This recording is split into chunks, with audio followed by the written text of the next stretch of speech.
Mike Isreatel, my life. Mike Isreatel, the beef is back. I figured it out. Yeah. I should have learned from that lesson, but I did not learn. Yeah, I know. See, it's all my fault. There's supposed to be a run outside for 800 meters. Mike is going to run 800 meters? There's no way Mike can run 800 meters. I'm calling it now. There's no way 50% of the world can run 800 meters. There's no way. It's less than a kilometer. It's half of a mile, 0.8 of a kilometer. If you can't do that.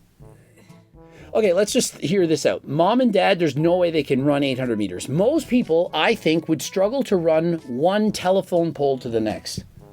I think if you're not morbidly obese, if you're under 60, you definitely can't. That's half the world. Half the world is pretty much morbidly obese, so half of them are ruled out. Okay. I mean, like, honestly, 800 meters, I think most people can walk that distance. Yeah. But run it? By run, I mean jog. No, most cannot. 800 meters. He's 40-something years of age. I believe that most 40-year-old men can't run 800 meters. I used to run it in 2:21.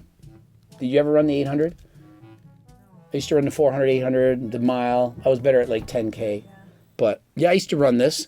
I had a 4:57 mile. That was my best mile. Maybe we should do fitness tests as like a date. I would have fun with this. I'm sure. I'm sure I could do the minimum standards for all these things. My goodness. Do a fitness test together. With Mike Isreatel. Yeah. We'll write him in. I want to do the hula hoop and skipping. no, that's like the no. basic grade primary, like throw a football and like catch a ball, bounce a basketball. Do you think Mike can bounce a ball? Like 10 times without like losing it. I can't wait to watch him run 800 meters. Let's go. Or shall I say not run it? Oh, you want excuses? You can't just do an excuse afterwards. You do the shit before and during and after. So let's see, before I just worked out, I just had like a really, really hard life. Emotional pain, physical pain, mental pain, trauma, stress. Mike's been through it all. And so probably going to affect his bench press because, you know, it's been through a lot. What's going to hurt him is he's 240. That's a lot of benching. 240 pounds. He should be able to get it for 10, though. 240 for 10 is pretty easy, but I am pretty good at bench. But still, Mike was a powerlifting champion. I mean, you should be able to get 10 paused, easy, clean Isreatel reps, perfect form, no problem.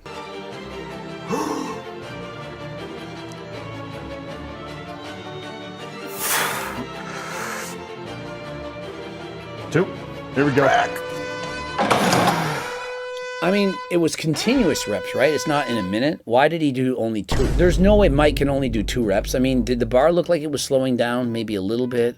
He did say he thinks he can only do 3 or 4 reps, and so perhaps he's injured or doesn't bench ever, but he should be able to do 10 reps. That's the minimum standard. He's a powerlifter. Also, I just had surgery here. Leg drive, I can't use it. He just had surgery on his quad, so he can't use leg drive, and so he couldn't get 10 reps.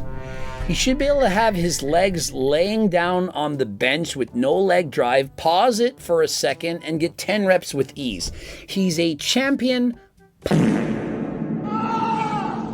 And to be honest, like, I'm just in a point, like emotionally, where like my ego is like pretty good. I just like don't need a bench press anymore. And I love the fact that he says, look, I don't have an ego. I don't need an ego how much I can lift. I mean, these are the words of somebody who can't lift. Yeah, guys, you know, winning is not important. It's just like, this is not important whatsoever. You know, I don't have an ego anymore.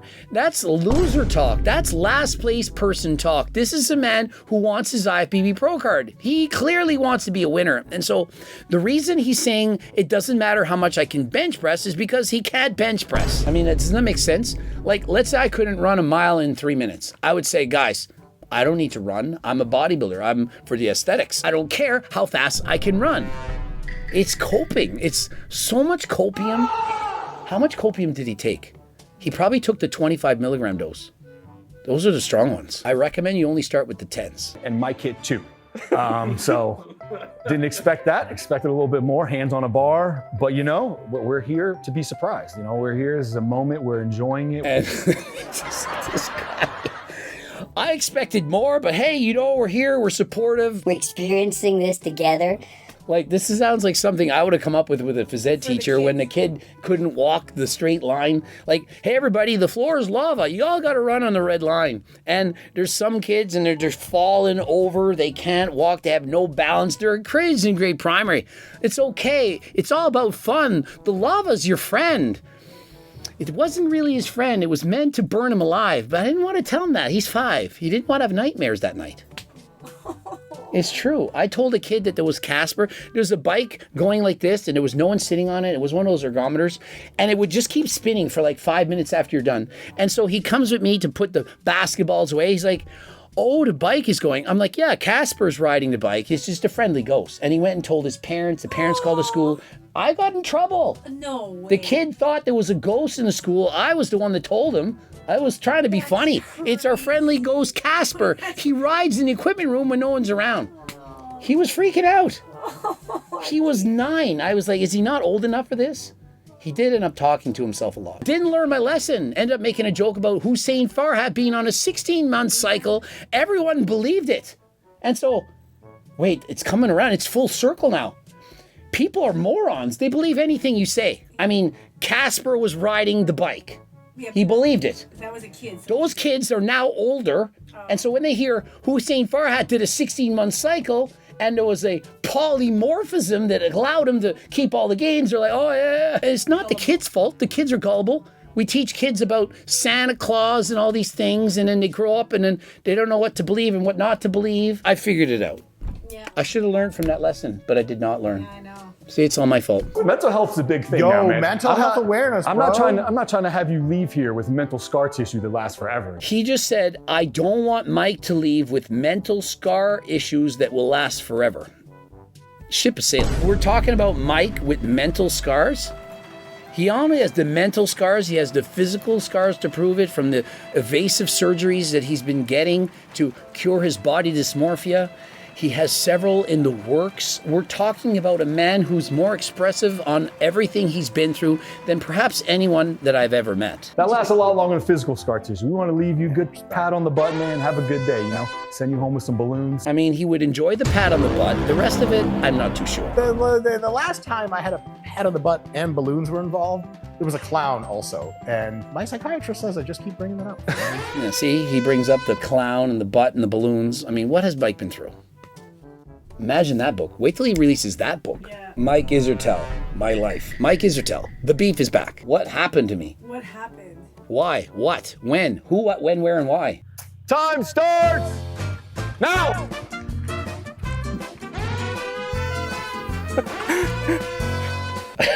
They're ready to run. Okay, here it goes. Elite's going to be 3, and then Be a Pro is going to be anything under 2 minutes and 45 seconds. So we have a lot in common, me and Mike. This is what Coach Greg looked like when he was 12 doing his first ever fitness run where he literally did not pass. It wasn't good. I had the minimum standard.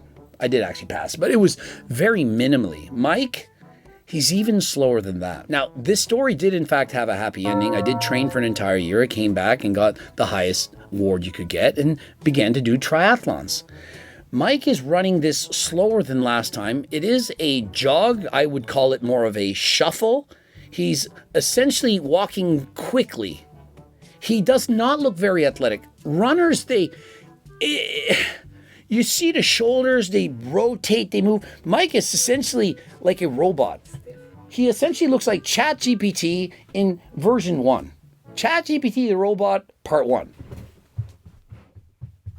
Had multiple conversations with GPT-4 that brought me to literal tears. I told it that I can't wait for it to be embodied in a robot so I could properly give it a hug because it's so polite, it's so kind, it's so wise, it's so helpful. His fitness is very, very below average. 5 minutes and 15 seconds for an 800. Even if he kept up that pace, it would be not even a 10-minute mile. 800 is the easy part. The first half is the easy part. I mean, literally, I did it in 2:21. Let's double that time. That's half his speed.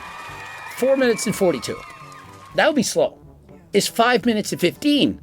He's a 41-year-old physically capable man. The minimum standard is 3:15. He's 2 minutes below that. And so he's not even close to being capable of saving this planet. A 7-year-old kid would be chasing after him 100 meters away and he would catch him. My shins are gone. His shins are gone. He's not even halfway done the run. But my calves are done. My shins are done. I mean, just repetitive motion, repetitive force. I just on the ground. don't ever run. Yeah. Luckily, the grappling and shit has my cardio okay. Yeah. Calves and shins are done. He says, luckily the grappling keeps me in shape. Clearly, the grappling does not keep you in shape. If the grappling kept you in shape, you would be capable of getting the minimum standard on an 800-meter jog. The grappling apparently does nothing. Perhaps his arms are in shape. He could perhaps do a handstand run, but it's not working. DJ ran it in 2:42, which is at Be a Pro level. Mike came in at a blistering 5 minutes and 30 seconds. 5:30, 5:30, 5 minutes and 30.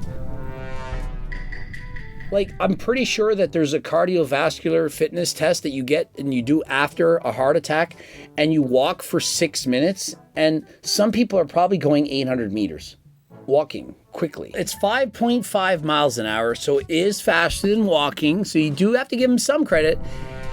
He's not walking at Grandpa Josephine pace, but it should only be zone 2 cardio. Great test. Wrapped it up strong. A lot better than I thought it would be. He thought it was better than it would be. How is that possible? He thought that that was better than it was going to be. He thought Mike couldn't run a half a mile in 5.5 minutes. And so here's my advice, or my opinion on all of this. If you see that you're failing in certain areas, you should probably work on those set areas. And so Mike perhaps feels like he's in very good shape. He has great cardio from jiu-jitsu, but if you can't run 800 meters in under 5 minutes, you probably should work on that. I don't know what he could do. He could perhaps go for jogs every now and then. He could go for bike rides. He could walk uphill. But he should improve his cardio. His BMI is approaching 40. He's nearly severely obese, and so he should try to lose some weight. It would help him in many other aspects. For example, he'd be able to do more pull-ups, more chin-ups. He'd be better at all the fitness events because a lot of these are based on your body weight, and so if you're obese, it's going to be a lot harder. I love seeing the drawbacks of Mike's training, and props to him for actually posting this. In a world where so many fake perfection, credit to Mike for showing who he really is. Specific training is the key to excellence, but honesty is the key to lasting respect. And so Mike is not pulling any punches. He's like, look, I'm not fit. I'm not in shape. I train just for cosmetics, and I'm going to fail, and I don't care. I don't have an ego towards this. And so here I am, and hear me roar. I do believe he will get lasting scars from this challenge, perhaps not physical, but mental, knowing that he's failed in so many regards. But hey, hopefully one day he'll go after this test again, perhaps in 10 years when he's done abusing performance-enhancing drugs and no longer wants an IFBB Pro card, and he can be fit once again. I'm certain as a child he would have been much more fit and able than this. I do believe he is actually very athletic. Obviously, he has a black belt in jiu-jitsu. And so why not allow that black belt to help carry over in other aspects of your life? For example, jumping over a puddle of water.